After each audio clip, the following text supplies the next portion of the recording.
Welcome back to Corbellic Studios. Today we're going to be doing an expressionism, pop art, comic book Batman. He's going to be on a horse and he's just going to be like real urban, real expressionism. It's just going to be neo-expressionism, all right? So I love doing these type of paintings because it's in my image of how I see these characters. I can do any character that I want. I can do any kind of fan art that I want. Nobody's going to come after you and sue you. You're not that important. We're not making millions and millions of copies of these things where they're the photo exact of whatever. If you ever go to any gallery right now, you're going to be seeing so many people's ideas of how they see different cartoon characters, different expressionism of the pop art, and you're just going to be seeing that, but it's going to be sold in a very fine art. I mean, these galleries are making a lot of money. If you ever looked at Basquiat's work or Andy Warhol's work, you would also see that they had different types of pop art and different types of fanfare or different types of cartoon. You could do whatever you want. Do not put blocks on yourself when we're making art. There are no rules. It's all subjective. Have fun with it, but put it in your own idea. We work off the projector, right? But I always say that we're not using the projector so that we can photocopy something and we can make replicas. That's boring. What I'm talking about is using the projector so that way you can have your own creativity like a child. When you were a kid, you didn't ask for permission. You drew whatever you want, stick figures and whatever, and it was beautiful. Go back to doing that, but just use the projector. So that's what we do here. That's how I'm able to paint. I didn't go to art school. I go off of intuitive art, all right? So anytime that I work with collectors, and I've worked with some of the most fine art from hotels to art fairs to galleries, anytime that I work, I always tell them I'm working off of intuitive, which means that it's my intuition. I don't know what's going to happen. I've even had some collectors in the past who said stuff like, hey, can you draft me out what it's going to look like? Who does that? That sounds boring. No, I can't draft you out what it's going to look like. I know it's going to be beautiful because all the artwork is beautiful. It's already there. But what I show up to do is be intuitive. We all have this inside of us. We're all creators. We were made in the image of the creator. So use your intuition to just create beautiful artwork, show up. Let's see what we pump out right now. Don't think too much about it, all right? It's not that serious. Boom. Here's our image right here. So I'm just gonna work off the background first. I'm just gonna do the background first. And I'm gonna do a light blue. Oh, there was a lot of black on this 2-inch brush from my previous painting. Oh well, we'll work through it. Look at that. And then I'm going to do a little bit of pink right there, a little bit of pink right here. Let me grab some white real quick. Oh, here it is on the table. All right, I'm back. I didn't go far.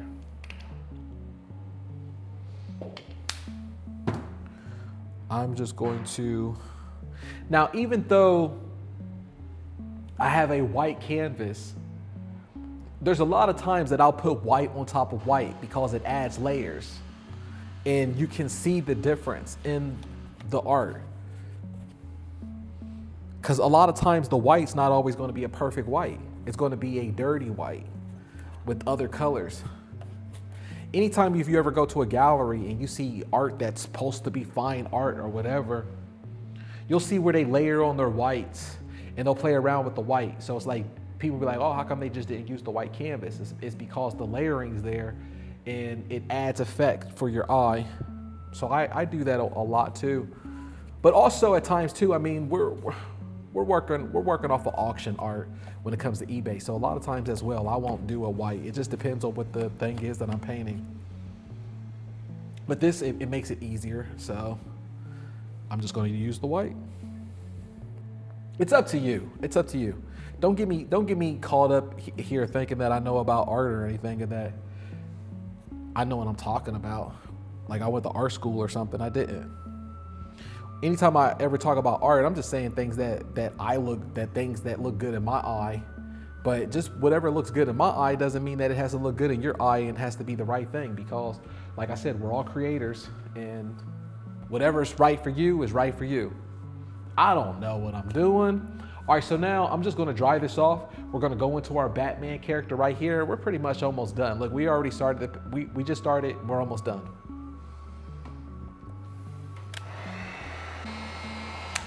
And boom, there we go right there. So now, let me add in this orangish yellow kind of thing, right? So we're gonna do the belt, boom. We got his chest, bam, all right.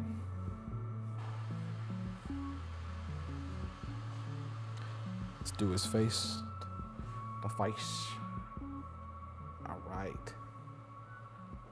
All right, so now let's just go into the horse.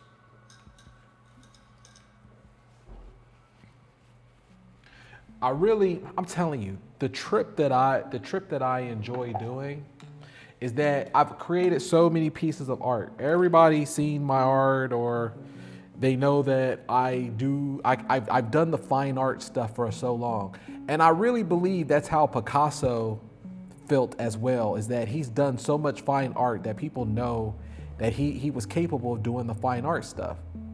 Because like I said, he would say that it took him 17 years of his life to paint like an adult, but it took him 40 years of his life to learn how to paint like a child.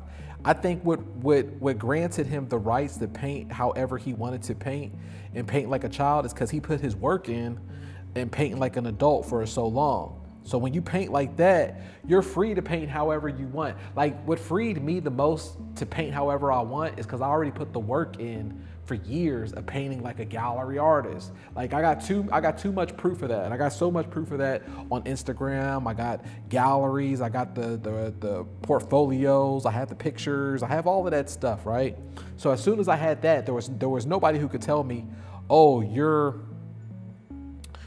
an ugly artist or you're whatever kind of artist. I'm free to do whatever I want because I've already done the aesthetically pleasing crap. That's boring. I've done it.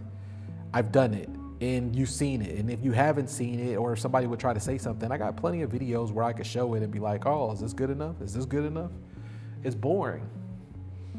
And that's what freed me to where I could do whatever I want. So the fun part for me, the trip up for me, is I love making paintings now where it's just like this, where it's neo-expressionism and I could do what I want because people seen my art and they say, when they see you do paintings like this, for example, they know that it's coming from a place of more confidence, and they know that it's coming from a place where actually they'll pay more money for this type of painting because they're like, there's a reason why this fine artist is doing the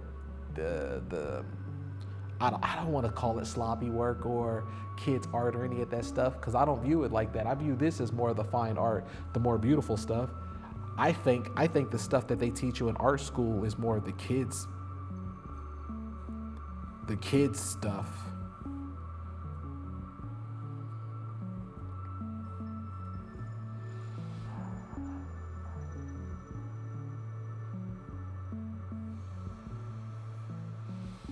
I think that's more of the ugly stuff because there's so many people out there who's trying to play it safe by creating beautiful art.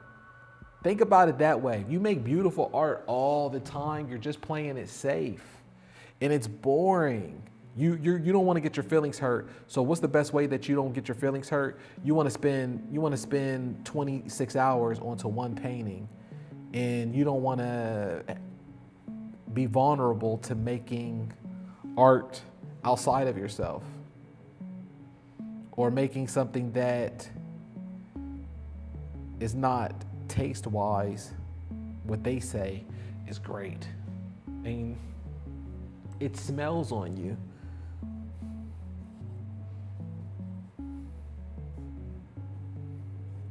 I don't care. I've already done what I need to do. And you need to say that too. But I think that's a great conversation actually that we're talking about right now, because a lot of my videos I'm always talking about that if you're not at that level yet mentally that you wouldn't be able to I guess like sell art the way that we do, where you don't have ego involved with it, and the only way that you can get your ego out of it is like if you're tired of your full-time job or if you're tired of certain situations. I used to say things like that, but I guess really the truth is that maybe you just didn't create enough artwork yet. And once you created so much artwork and you already done so many art fairs, you already showed up to the picnic things, you did all the art table things, you did all the events, you got the gallery, you got all that stuff out of your system. And then you realize like, oh no, I was lied to, that ain't the way, or that definitely ain't the way in 2026 to make money. Once you realize that, and then you'll be like, you know what, then this makes sense to you. So I think that's the truth. That is the real truth. If you're not ready to let your ego go about the art and create, it's because you haven't created enough art yet.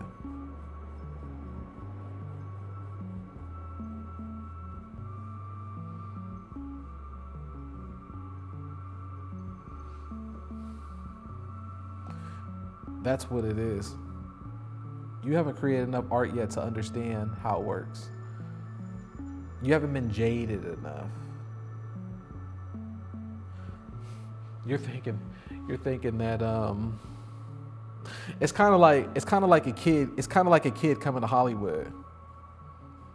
You know, they haven't done enough movies and they haven't been in the industry long enough, and they haven't been to enough Hollywood industry parties to understand how the industry works, and they still have their be like the blinders on, where they're like, no, I want to be a Hollywood star, and then they got somebody who's been in the game for a while, like me, an old dog, and then who's telling them like how it works, and they can't see it yet because they haven't been through the fire yet. They didn't do enough work. They haven't been on enough movie sets.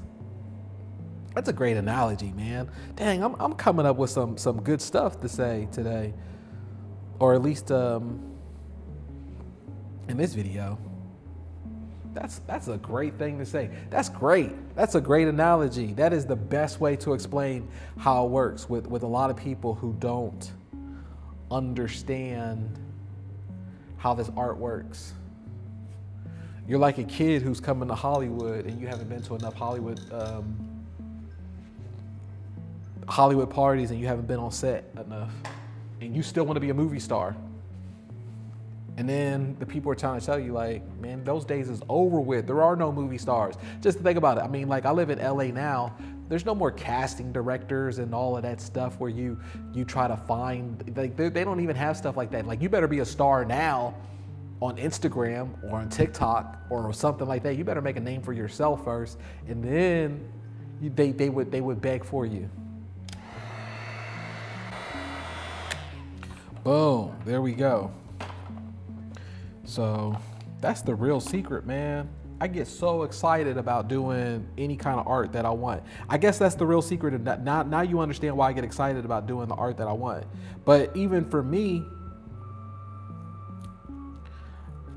I'm even learning a little bit of like Picasso psychology, because I've created so many pieces of art. He supposedly created 100,000. I've created maybe like 20,000.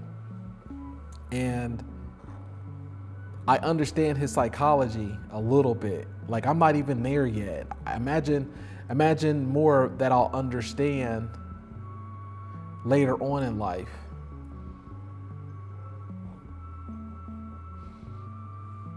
But I get it. I get it now. You're more free the more art that you created.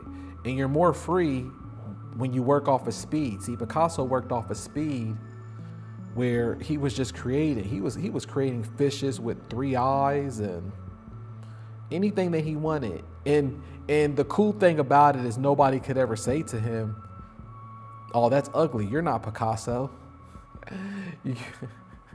You need to think that to yourself. Like, say for example, if I wanted to right now, and if I wanted to say, oh, I could relate to Picasso, I know there's somebody in the video who's so ready to type in, but you're not Picasso. How dare you? You're not that. Like, I get it. But at the same point, we all are Picasso because we're all human. We're all creators. We're all geniuses. I believe that we're all geniuses. So who's somebody to tell you that you're not? That they're exposing themselves. Never believe what other people's what their frequency is, because that's the world that they're living in. And they're having not just a bad day, they're having a bad moment. They're having a bad moment in life. And that has nothing to do with you. That's not your business. Never get involved with other people's energy and their business. That has nothing to do with you. You're a phenomenal person. And you know that. That's why you're here. You wouldn't be here on this channel if you weren't a phenomenal person. And that you also have the genius inside of you. I mean, of course you're a genius. You're kidding me? You're here. You're on the Corbellic. You're on the Corbellic art channel. No, this isn't an art. This isn't an art channel. I know some people say that I'm like the modern day Bob Ross. And that's cool. I'm more like the modern day Corbellic. Just like I said. Oh, you're not Picasso. You're not Leonardo da Vinci. Even when these people were alive, they didn't look at themselves like that. Maybe Picasso did. He had an ego, but that's a cool thing. But he had an ego in a way of, he'd been believing in himself. And as you should, though, that's how he was able to create so much artwork. You have to believe in yourself, too. We need to get out of this frequency. We need to start normalizing that we were made in the image of the Creator, which means that we are also the Creator. We have the God particle inside of us, which means that we are also a part of God.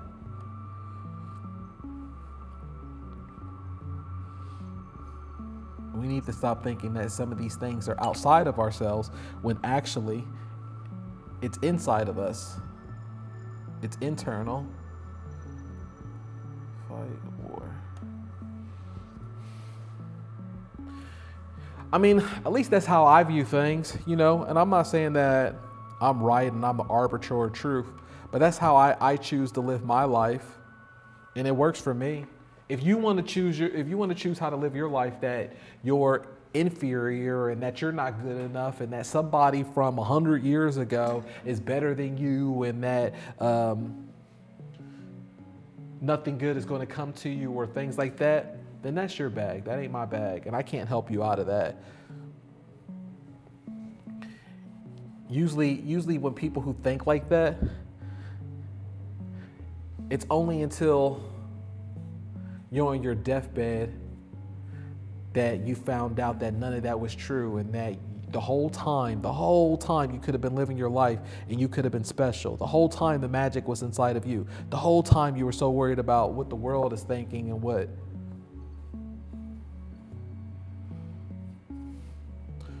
other people are thinking. They weren't even thinking nothing about you at all. They weren't even checking for you. They were living their life. And you stopped your life because you were thinking that the world was watching you. I'm human. I'm guilty of that as well.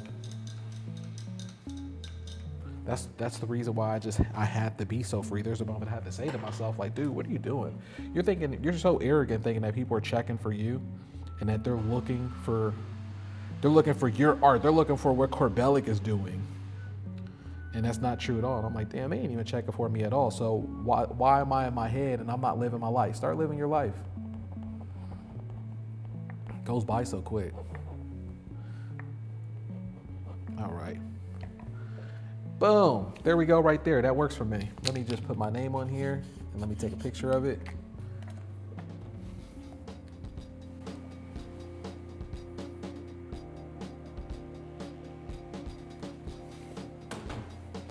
All right. Huh? Look at that. There we go right there. That's our fun Batman. And look, we just did this together. You want to learn how you can do this yourself? Click the link below. Join us in the free eBay art community. I'm going to see you in the next video.